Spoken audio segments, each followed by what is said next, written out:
Hello, I'm Art, and I am here to share some thoughts on the Grounded series covering 1 Timothy chapter 5, verses 1 through chapter 6, verse 2.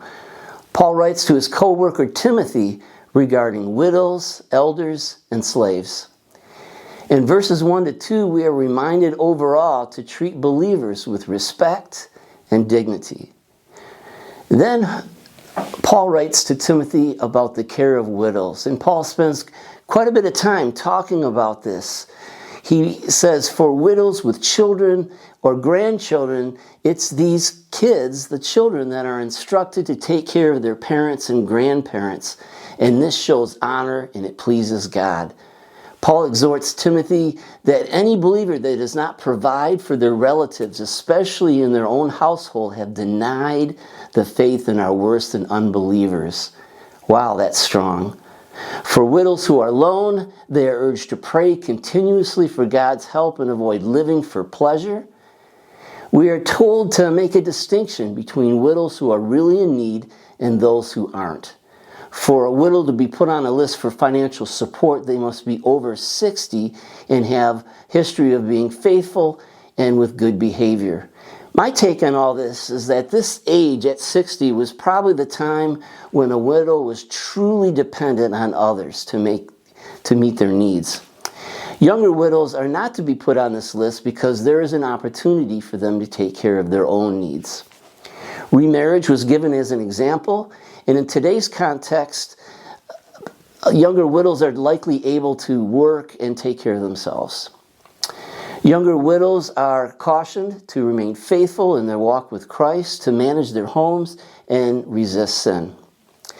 As I reflect on this, I would summarize that as believers, we have a responsibility to take care of widows who don't have a family and have no means of taking care of themselves.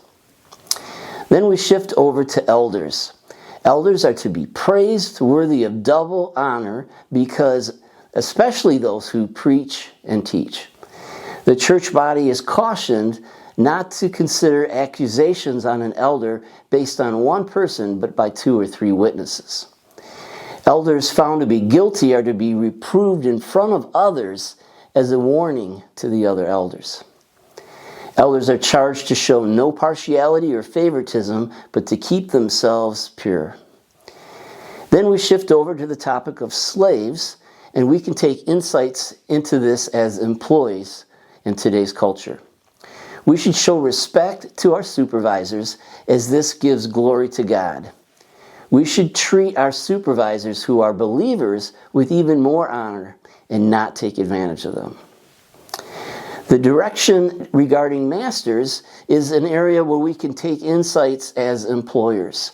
Employers and supervisors are called to be devoted to the well-being of their employees.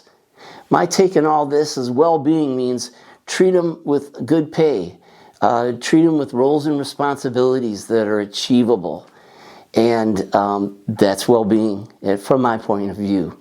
So, in summary, Paul encourages Timothy to guide the church where he is over the topic of the elders and the widows, and that is our little slice for the Grounded series, 1 Timothy chapter 5 through 6:2. Thank you.